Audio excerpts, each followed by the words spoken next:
Guys, আসসালামু আলাইকুম। আজকে আমি দেখাবো আপনাদের নতুন একটা রেসিপি। আজকে আমি সিম আলু টমেটো দিয়ে মাছ ভুনা করব। দেখেন, আমি দিয়েছি তেল, পরিমাণ মতন দিব লবণ,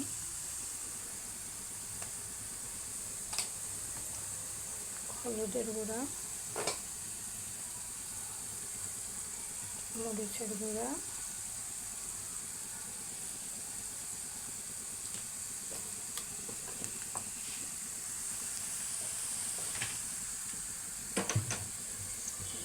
এবং পরিমাণ মতো দেব জিরার পাতি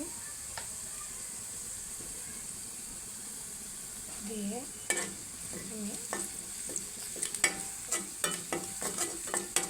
সুন্দর করে সবজি দিয়ে মাছ রান্না করবো। দিয়ে দিলাম সবজিগুলো। আমার ভিডিওটা যদি আপনাদের ভালো লাগে, অবশ্যই আমার চ্যানেলটাকে সাবস্ক্রাইব করবেন। সবাই ভালো থাকবেন, সুস্থ থাকবেন। আল্লাহ হাফেজ। আসসালামু আলাইকুম।